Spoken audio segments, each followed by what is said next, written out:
Hey everyone, kembali lagi bersama saya Hendy. Di video kali ini saya akan membahas alur cerita film Jepang bergenre thriller misteri. Menceritakan keluarga seorang psikoterapis yang mengalami kecelakaan lalu lintas bersama istri dan kedua putrinya. Namun suatu hari dia tiba-tiba membawa pulang istrinya setelah koma selama 5 tahun. Tapi putri sulungnya merasa wanita itu bukanlah ibu mereka. Lalu siapa sebenarnya wanita yang dibawa pulang oleh sang ayah? Lebih jelasnya kita masuk ke alur cerita film This Child is Evil.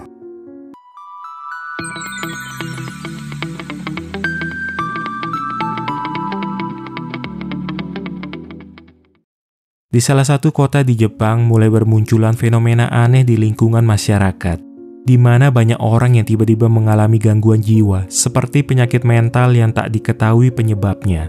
Masing-masing dari penderita tidak dapat berbicara lagi dan mulai bertingkah aneh, seakan mereka adalah hewan. Dinas sosial mulai mengunjungi satu persatu rumah penderita untuk menjemput anak-anak terlantar dan membawa orang tua mereka ke rumah sakit jiwa. Tak jauh dari sana, ada seorang siswa SMA yang menyelidiki kasus tersebut bernama Jun Yotsui. Alasan Jun melakukannya dikarenakan ibunya juga mengalami kasus serupa. Ibunya tak lagi berbicara pada Jun dan sekarang lebih tertarik memandangi ikan di dalam akuarium. Untungnya Jun masih punya nenek yang merawatnya. Jun berharap dengan menemukan orang-orang yang mengalami kondisi yang sama seperti ibunya, mungkin dia dapat mengetahui apa penyebab ibunya mengalami penyakit ini, lalu menyembuhkannya. Hari itu ia mendatangi sebuah klinik. Dari jendela ada seorang anak perempuan bertopeng yang memandangi Jun. Namun beberapa saat kemudian si pemilik klinik mengajak putrinya pergi sembari menutup jendela. Ketika ada wanita asing yang datang mengunjungi klinik itu, Jun akhirnya memutuskan pergi. Rupanya wanita itu sudah ada janji dengan pemilik klinik yang juga seorang psikoterapis bernama Shiro Kubo. Selain putrinya yang mengenakan topeng tadi, Shiro juga punya putri sulung bernama Hana Kubo. Dari luar, Hana yang sedang bermain bersama kelincinya turut mendengar pembicaraan antara ayahnya dengan pasien wanita yang tak bisa ia lihat wajahnya. Hana jadi teringat saat dulu dia bersama ayah, ibu, dan adiknya pergi ke taman hiburan. Namun mereka berempat mengalami kecelakaan lalu lintas yang mengakibatkan ibunya terbaring koma dan belum sadarkan diri hingga sekarang. Sedangkan adik perempuannya yang bernama Luna menderita luka bakar yang parah di wajahnya. Sejak itu Luna selalu mengenakan topeng dan mengurung diri di dalam rumah. Bahkan akibat kecelakaan itu, Shiro juga menderita kerusakan saraf yang menyebabkan satu kakinya cacat. Cuma Hana yang tidak terluka sama sekali, tapi meninggalkan bekas luka psikologis di dalam hatinya. Sampai sekarang pun Hana selalu merasa bersalah, karena dulu dia yang mengajak keluarganya pergi ke taman hiburan, dan cuma dia satu-satunya yang tidak terluka. Semenjak mengalami kecelakaan, Hana sama sekali tak pernah melihat wajah adiknya lagi, yang ketika makan bersama tetap mengenakan topeng. Ada rasa rindu dengan ibu mereka, yang jika diingat sudah 5 tahun terbaring koma di rumah sakit. Keesokan hari, Jun datang mengunjungi klinik Kubo. Kali ini ia masuk lewat pintu belakang yang menuju rumah, dan di sana ia menemukan Hana yang sedang menjemur pakaian. Entah bagaimana, Jun tiba-tiba mengingat kalau dulu sewaktu kecil ia dan Hana pernah dekat dan menjadi teman sepermainan. Ia mencoba menyapanya, namun Hana sepertinya takut sehingga ia menghindar dan segera masuk ke dalam rumah. Keesokannya, Hana yang sedang belajar bersama Luna tiba-tiba dipanggil oleh ayah mereka. Shiro mengatakan tentang keajaiban yang terjadi, bahwa ibu mereka sudah bangun dari komanya. Luna pun segera berlari memeluk ibunya yang sudah 5 tahun tidak pernah berjumpa. Cuma Hana yang terlihat ragu melangkah ketika ibunya memanggil. Entah apa yang membuatnya ragu, yang jelas di wajahnya sama sekali tak terlihat ekspresi apapun. Keluarga kecil ini seakan kembali utuh dan malam itu menjadi malam yang membahagiakan buat mereka. Namun tetap saja masih ada yang mengganjal di dalam hati Hana. Shiro yang menyadarinya langsung menanyakan kepada putrinya kenapa Hana jadi terlihat murung. Hana pun mengungkapkan kalau dia merasa ibunya terlihat aneh dan tidak seperti ibu mereka yang biasanya. Agar tak membuat putrinya khawatir, maka Shiro berusaha meluruskan. Mungkin hal ini disebabkan ibu mereka menjalani operasi plastik yang membuat wajahnya berbeda dengan ingatan Hana dan sudah terbaring di tempat tidur selama 5 tahun lamanya. Jadi wajar kalau ada banyak kebiasaan ibunya yang berubah. Hana kemudian menanyakan pada Luna apa adiknya itu merasa ada yang berbeda dari ibu mereka. Tapi tampaknya Luna tidak terlalu mengingat masa lalunya, dikarenakan waktu kecelakaan itu ia baru berusia 5 tahun. Keesokan hari, seperti biasa, Shiro memberi terapi hipnosis regresi kepada pasiennya. Dengan hipnosis regresi, memungkinkan pasien dibimbing mundur dari tahun ke tahun di masa lalu, menyusuri garis waktu dalam pikirannya ke satu masa atau memori tertentu. Di sisi lain, Jun tetap memantau aktivitas Shiro yang mengunjungi rumah pasien untuk memberikan terapi. Jika dilihat dari website klinik Kubo, tercantum visi dan misi Shiro yang ingin melindungi kebahagiaan dan masa depan anak-anak menggunakan terapinya. Sepertinya jenis terapi hipnosis regresi ini dilakukan untuk membantu pasien yang berupaya melawan trauma psikologis akibat kekerasan di masa kecil. Perlahan hubungan antara Hana dengan Mayuko ibunya mulai membaik. Ia mulai bisa menerima kalau Mayuko ini memanglah ibunya yang sudah kembali. Karena Mayuko mampu menunjukkan keahlian yang sama seperti dulu. Misalnya bagaimana dia bermain piano dan membuat kue yang rasanya tetap sama. Saat sedang makan bersama, ada kelinci yang kabur keluar rumah. Hana pun bergegas pergi mencari kelinci tersebut.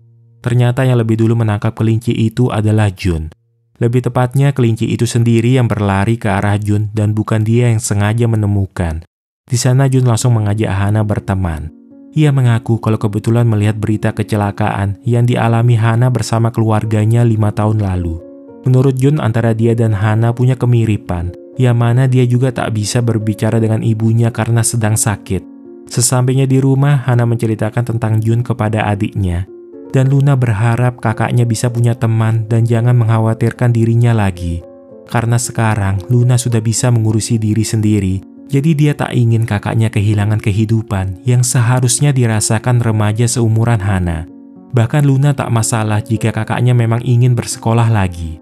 Hana yang mendengar itu hanya bisa mengucap terima kasih atas pengertian adiknya. Sejak hari itu, Hana lebih sering bertemu dengan Jun di taman. Hana juga menceritakan bagaimana ibunya akhirnya pulang setelah koma selama 5 tahun. Kesempatan itu digunakan Jun untuk menanyakan tentang siapa orang yang mengenakan topeng. Hana lalu menjawab kalau orang itu Luna, adik perempuannya yang wajahnya rusak parah akibat kecelakaan. Tapi Jun seperti terlihat kaget mendengarnya. Ia kemudian menunjukkan artikel di internet tentang kejadian 5 tahun lalu, di mana tertulis bahwa putri kedua bernama Luna yang tidak sadarkan diri dan berada dalam kondisi kritis dipastikan meninggal dunia. Hana pun menanyakan kebenaran berita itu kepada ayahnya. Tapi Shiro meresponnya dengan santai kalau berita itu tidaklah sesuai fakta. Buktinya hingga saat ini Luna masih hidup dan tinggal bersama mereka. Jadi Shiro meminta putrinya untuk tidak memperdulikan berita di internet yang informasinya tak bisa dipercaya. Setelah mengetahui kalau Hana mendapatkan berita itu dari teman barunya, maka Shiro meminta Hana mengundang Jun ke pesta ulang tahun Luna bulan depan. Akhirnya Jun benar-benar datang ke acara tersebut sebagai satu-satunya teman Hana. Di sana dia langsung disambut baik oleh Shiro dan Mayuko, tak terkecuali Luna adiknya. Bisa makan bersama seperti keluarga ini buat Jun sangat menyenangkan. Sebab di rumah hanya ada Jun bersama neneknya saja. Sedangkan ayahnya sejak Jun lahir sudah tiada, lalu ibunya juga harus sakit sepanjang waktu. Jun bahkan menghadiahkan pakaian pesta buat Luna dan Luna sangat senang menerimanya. Rasanya kurang kalau momen ulang tahun tanpa berfoto. Jadi Jun mengambil kamera yang dibawanya untuk memotret keluarga Kubo. Tapi pada foto kedua, secara khusus dia menzoom lensa hanya ke wajah Mayuko saja. Di hadapan semuanya, Mayuko memberi kabar gembira kalau saat ini ia sedang hamil. Sekilas Jun seolah terlihat bahagia bersama mereka. Tapi sebenarnya ada sesuatu yang membuat Jun penasaran. Dia bercerita kalau sempat berpapasan dengan Mayuko bulan lalu di depan klinik. Menurut Hana mungkin Jun salah lihat orang. Tetapi Jun sangat yakin dengan apa yang dilihatnya, kalau wanita bertopi hitam itu sama dengan wanita yang sekarang menjadi ibunya Hana. Apa mungkin wanita itu hanya berpura-pura menjadi ibu mereka? Jun kemudian bilang kalau dia sudah mencari tahu soal terapi hipnosis regresif yang dilakukan Shiro. Katanya hipnosis ini bisa menelusuri kembali ingatan seseorang untuk menghilangkan trauma psikologisnya yang secara sederhana terdengar seperti mencuci otak. Tapi sayangnya ini baru sekedar dugaan Jun yang belum dapat mereka buktikan. Ketika akan pulang, Shiro kembali memanggil Jun. Rupanya dia sudah menyadari apa tujuan Jun mendekati Hana, yaitu karena Jun ingin tahu soal ibunya yang sedang sakit. Shiro memberitahukan kalau beberapa tahun lalu ibunya Jun memang pernah datang ke klinik ini. Waktu itu Jun bermain bersama Hana di kebun saat Shiro sedang menterapi ibunya. Menurut hasil pemeriksaan Shiro, ibunya Jun menderita gangguan obsesif kompulsif dan gangguan panik. Karena itu dia juga menderita Alzheimer dan selalu merasa kesakitan. Shiro sudah mencoba berbagai macam metode terapi, namun dia tak bisa menghilangkan kerumitan penyakit ibunya Jun. Dari dalam kurungan, Shiro mengambil seekor kelinci, lalu memberikan kepada Jun agar dia dapat merasakan kehangatan dari hewan tersebut. Shiro kemudian memberitahukan apa hal terakhir yang diucapkan oleh ibunya Jun, kalau ibunya sangat menyayangi Jun. Perlahan Shiro mengelus kepala Jun sembari membunyikan lonceng kecil. Saat itu Jun sudah berada di alam bawah sadarnya, dan Shiro mulai mengayunkan tangannya yang diikuti oleh pandangan Jun hingga membuatnya tertidur. Keesokannya, Hana yang masih penasaran dengan perkataan Jun kemarin berinisiatif memeriksa ruang kerja ayahnya. Tapi sayangnya di ruangan itu ia tak dapat menemukan sesuatu yang bisa membuktikan perkataan Jun. Hana lalu keluar dan mendapati ibunya sedang tertidur di atas sofa. Ia memperhatikan tahi lalat di pipi ibunya seperti tidak terlihat asli. Ia lalu mengambil tisu dan mencoba mengusapnya. Dugaan Hana benar kalau tanda itu bisa luntur, dan yang lebih mengejutkan lagi, mata ibunya tiba-tiba saja berputar-putar secara aneh. Hana yang ketakutan akhirnya memutuskan pergi untuk menemui Jun di taman. Di sana Hana menceritakan segala keanehan ibunya kepada Jun. Tapi Hana malah semakin bingung, karena sekarang Jun jadi berbeda dan tidak mempercayai segala perkataannya. Padahal kemarin Jun sendiri yang bilang kalau Mayuko itu aneh. Sebelum pergi, Jun memperlihatkan gantungan kunci yang dapat mengeluarkan bunyi. Dia bilang gantungan kunci itu diberikan oleh ayahnya Hana. Merasa ada yang tidak beres dengan keluarganya, maka Hana berinisiatif pergi seorang diri ke rumah sakit tempat ibunya dirawat. Ini pertama kalinya ia pergi jauh meninggalkan rumah. Dan di sanalah Hana akhirnya tahu ibunya masih terbaring koma di rumah sakit. Dia pun menceritakan tentang kebohongan ayahnya kepada Jun bahwa wanita di rumahnya itu bukanlah ibunya yang asli. Ada sesuatu yang ingin Jun tunjukkan kepada Hana yang mungkin berhubungan dengan semua kejadian ini. Jun berhasil mendapatkan bukti yang melaporkan kematian Luna, sama seperti berita yang tersebar di internet.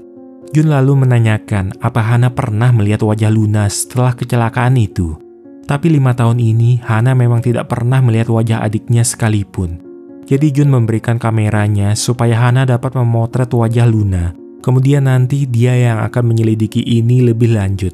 Tampaknya Jun sudah menyadari kalau dia telah dihipnosis oleh Shiro dengan menuruti perintah tertentu saat mendengar suara gantungan kunci.